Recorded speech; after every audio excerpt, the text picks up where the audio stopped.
नमस्कार दोस्तों। किसी के भी मन की बात जानने के लिए तीन तरीके होते हैं लेकिन इन तीन तरीकों को समझना अति आवश्यक है। यदि आप इन तीन तरीकों को समझ लेते हैं तो आप किसी के भी मन की कोई भी बात बड़े आसानी से जान और समझ सकते हैं। चलिए इसे एक बुद्ध की कहानी के माध्यम से समझते हैं कि किस तरह से आप दूसरे के मन की बात को आप जान सकते हैं, समझ सकते हैं। बहुत पहले की बात है कि एक छोटा सा गांव था। उस गांव में दो भाई रहते थे। बड़ा भाई अंधा था जिसके कारण वह घर पर ही बैठा रहता था। छोटा भाई खेती बाड़ी का काम किया करता था, लेकिन अत्यधिक जानवर खेतों में आ जाने के कारण फसल को पूरी तरह से नष्ट कर देते थे और छोटा भाई बहुत परेशान रहता था। तभी उसे एक तरीका सूझा कि एक दिन सोचा कि खेतों में से एक जानवर भगाने के लिए क्यों न अपने बड़े भाई की मदद लूं। वैसे भी बड़े भैया घर पर ही बैठे रहते हैं, तो जानवर की आहट आने पर वह उन्हें जोर जोर से चिल्लाकर भगा सकते हैं और फसल भी बच जाएगी। और वे सोचा और विचार किया और उसने अपने खेत में एक छोटी सी मचान झोपड़ी तैयार किया और अपने बड़े भाई को उस खेत में बैठा दिया और कहा कि भैया, आप खेत में किसी भी जानवर की आहट आए तो आप उसे जोर जोर से चिल्लाकर भगा दीजिएगा और हमारी फसल को नष्ट होने से बच जाएंगी। बड़ा भाई अपने छोटे भाई की बात मान लेता है और वह उस दिन से खेत में ही रहना शुरू कर देता है। जब भी किसी जानवर की आहट सुनाई देती, वह तुरंत जोर जोर से चिल्लाकर उस जानवर को उस खेत से भगा दिया करता था। ऐसा करते वक्त कई दिन बीत गए। तभी एक दिन उसके खेत में एक जानवर भागता हुआ आया। वह खेत की बाड़ को तोड़ता हुआ वह वहां से भाग गया, लेकिन उसी जानवर का पीछा करता हुए एक राजा भी उसी खेत में आ पहुंचा। तभी उस राजा को उस अंधे व्यक्ति पर पड़ी। राजा की नजर उस अंधे व्यक्ति पर पड़ी। तब राजा ने उस व्यक्ति से कहा कि देखो, मैं यहाँ एक जानवर का पीछा करते हुए आया हूँ। कृपया तुम उस जानवर को यहाँ से भागते हुए देखा है? इस पर वह व्यक्ति ने कहा कि हे राजन, मैं तो अंधा हूँ, भला मैं कैसे किसी जानवर को देख सकता हूँ? लेकिन मैं आपको जरूर बता सकता हूँ कि जो जानवर मेरे खेत से होकर भागा है वह आपके लायक नहीं है। आप उसका पीछा अपना समय बर्बाद क्यों कर रहे हैं? आप उसके पीछे अपना समय बर्बाद क्यों कर रहे हैं? राजा उस अंधे व्यक्ति की बात सुनकर बहुत ही आश्चर्यचकित हो गया। वह यह सोचने लगा कि ये अंधा है, फिर इसे कैसे पता कि मैं एक हिरण का तलाश कर रहा हूँ और वह हिरण मेरे लायक नहीं है? यह अंधा व्यक्ति मुझे कैसे बता सकता है? तभी राजा ने उस अंधे व्यक्ति से कहा, कहीं तुम मुझसे झूठ तो नहीं बोल रहे हो?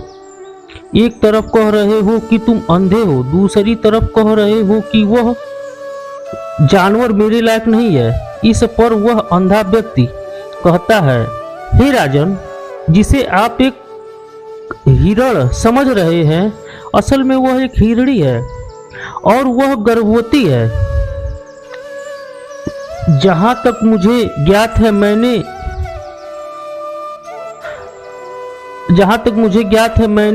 राजा को किसी भी गर्भवती हिरणी का शिकार करते हुए नहीं सुना है।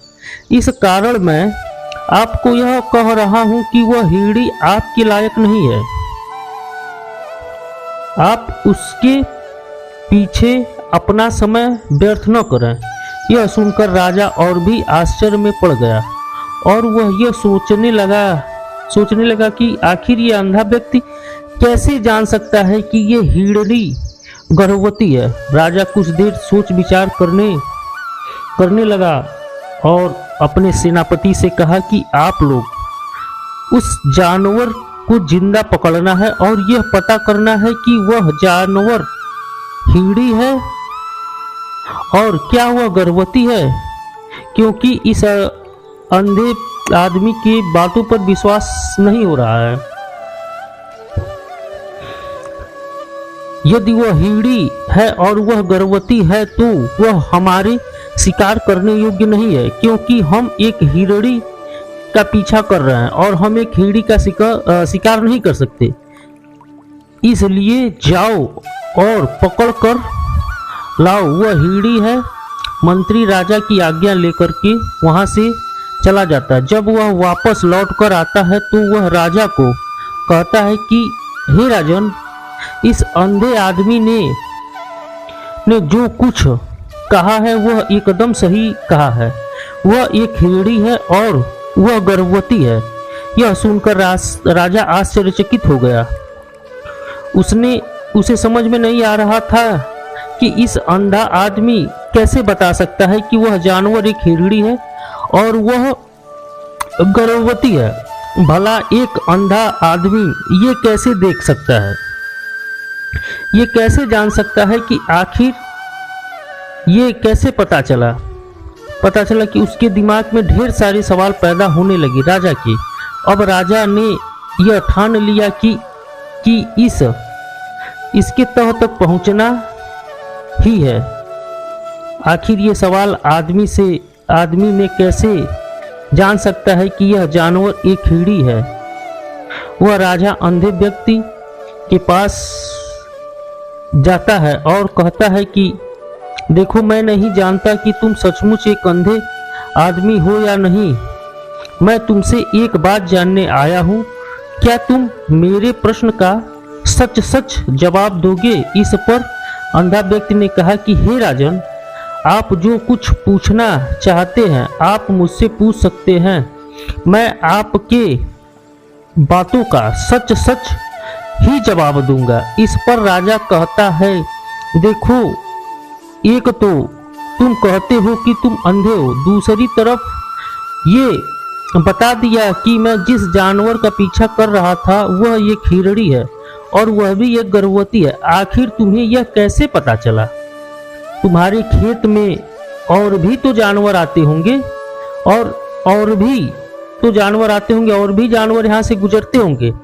फिर तुमने यह कैसे अंदाजा लगाया कि वह हिरणी ही है? वह अंधा व्यक्ति राजा से कहता है कि हे राजन, आप जिस हिरणी का पीछा कर रहे थे वह हिरणी जब मेरे खेत में आई, उसकी रफ्तार और उसके भागने की आहट से मुझे यह एहसास हो चुका था कि वह एक हिरणी है और वह मेरे खेत की बाढ़, क्योंकि मेरे खेत की बाढ़ की ज्यादा ऊंचाई नहीं थी और कोई भी ईरड़ होता तो उस बाढ़ को बड़े ही आसानी से पार कर लेता। वह हिरणी इस बाढ़ को तोड़ कर भागी है। यदि वह बाढ़ पर छलांग लगाती तो इससे उसके बच्चे को खतरा हो सकता था। इसी बात से यह पता लगा लिया कि वह गर्भवती है। इस कारण मेरे खेत में लगी बाढ़ को छलांग न लगाकर बाढ़ को तोड़कर भाग गई, इसलिए अनुमान लगा लिया। राजा के मन में एक प्रश्न आया कि तुमने कैसे पता लगाया कि यह जानवर एक हिरणी ही है? और भी तो जानवर आ सकते हैं। इस पर अंधा व्यक्ति कहा कि राजा, मैं पूरा दिन यहीं पर बैठा रहता हूँ, मेरे सुनने की शक्ति बहुत ही तेज है और मैं यह जान सकता हूँ कि कौन सा जानवर मेरे खेत में आया है और मैं उसी के आधार पर जोर जोर से चिल्लाता हूँ और वह मेरे खेत से भाग जाते हैं, मेरे खेत की फसल को नुकसान नहीं पहुँचा पाते हैं। यह जवाब सुनकर राजा पूरी तरह से संतुष्ट हो चुका था। वह मन ही मन यह सोच रहा था कि आदमी भले ही अंधा हो, लेकिन बड़ा ज्ञानी मालूम होता है। इस आदमी से कुछ न कुछ काम निकलवाना ही पड़ेगा। यह विचार लिए हुए राजा वापस अपने महल में आ जाता है और महल पहुंचने के बाद उस अंधे आदमी को अपने महल में बुलवाता है और कहा कि मैं जानना चाहता हूं कि मेरी धर्मपत्नी पतिव्रता है या नहीं। इस पर वह अंधा व्यक्ति कहता है कि हे राजन, ये कैसा प्रश्न हुआ। आप राजा कहता है, ये कैसा प्रश्न हुआ। राजा कहता है कि मैंने आपसे बिल्कुल उचित प्रश्न किया है, मुझे इस प्रश्न का उत्तर दे दीजिए। इस पर वह अंधा व्यक्ति कहता है कि हे राजन, अब आपकी वैवाहिक जीवन को इतने वर्ष हो चुके हैं और आप इस व्यर्थ की बातों को क्यों जानना चाहते हैं। आप मेरे मन में ऐसे प्रश्न क्यों उठते हैं, क्यों व्यर्थ की बात क्यों जानना चाहते हैं। आपके मन में ऐसे प्रश्न क्यों उठते हैं। इस पर राजा जिद करते हुए कहा कि देखिए, यदि आप मेरे प्रश्न का सही जवाब देंगे तब तो ठीक है। यदि आप मेरे प्रश्न का सही उत्तर नहीं देंगे तो आपको हम मृत्यु दंड दे देंगे। राजा के मुख से सुनकर वह अंधा व्यक्ति कहता है कि राजन, यदि आप इस प्रश्न का उत्तर चाहते हैं तो उसके लिए आपको मेरा एक काम करना होगा। राजा कहते हैं, बोलो, मुझे क्या काम करना होगा। इस पर अंधे व्यक्ति ने कहा कि आपको अपनी पत्नी को मेरे साथ अकेले कमरे में छोड़ना पड़ेगा। उस अंधे व्यक्ति की बातें सुनकर राजा क्रोधित हो जाता है, लेकिन कुछ सोच विचार करने के बाद वह तैयार हो जाता है और अपने सेनापति को आज्ञा देता है कि मेरी पत्नी और इस व्यक्ति को कुछ देर के लिए एक कमरे में रख दिया जाए। अकेले सेनापति ने राजा की पत्नी और अंधे व्यक्ति को एक कमरे में बंद कर देता है। तब राजा की अंधे व्यक्ति ने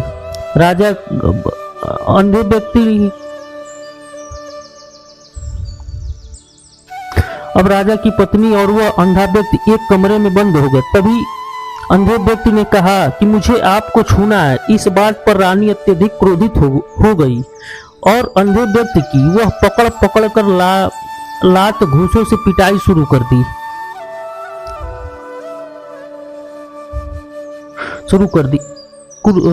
इस प्रकार इतने मार मारे कि अंधे व्यक्ति किसी तरह से अपनी जान बचाकर उस कमरे से बाहर आया और वह राजा के पास जाकर कहा, हे राजन, आपकी पत्नी पतिव्रता नहीं है। यह बात सुनकर राजा अत्यधिक क्रोधित हो गया और अपनी तलवार निकालकर अपनी पत्नी के पास पहुंचा और रानी से कहा कि रानी, मैं आपसे जो भी सवाल करने वाला हूं, मुझे आप सही जवाब चाहिए। यदि आपने एक भी शब्द झूठ बोला तो मैं आपको मृत्यु दंड दे दूंगा। तभी वह राजा कहा कि आप राजा ने प्रश्न किया रानी से, क्या आप पतिव्रता हैं। रानी कहती है कि हे राजन, आप मुझे जान से मरवा दीजिएगा, मृत्यु दंड दे दीजिएगा, मुझे इस बात का कोई भय नहीं है, लेकिन मैं पतिव्रता नहीं हूँ। राजा यह बात सुनकर बहुत ही खुश हुआ क्योंकि उस अंधे व्यक्ति ने जो कुछ कहा था वो बिल्कुल सत्य था। यह बात सुनकर राजा उस अंधे व्यक्ति के पास आता है और वह अंधे व्यक्ति से कहता है कि तुम्हें कैसे पता चला कि मेरी पत्नी पतिव्रता नहीं है। इस पर वह अंधे व्यक्ति ने कहा कि हे राजन, बड़ी ही सीधी बात है। जब मैंने आपकी पत्नी से सिर्फ इतना ही कहा कि मुझे आपको छूना है, इस बात पर वह इतनी गुस्सा हुई कि मुझे लात घूंसे से बहुत पीटा और जहां नहीं छूना था वहां भी छू दिया और मुझे इतना मारा और किसी भी मर्द और प्रतिव्रता औरत किसी भी मर्द को नहीं छूती है। उन्होंने आओ देखा न ताव देखा मुझे मारना शुरू कर दिया। वह भी तो छूना ही हुआ ना एक प्रकार का। एक प्रतिव्रता नारी पराये मर्द को कैसे छूती? जब मैंने उनसे छूने के लिए कहा था तो वे मुझे मना भी तो कर सकती थी। उन्होंने मुझे मना करने के बजाय पीटना शुरू कर दिया और मेरे पूरे शरीर को छू लिया। आप ही बताइए ऐसी भला पतिव्रता स्त्री कैसे कर सकती है?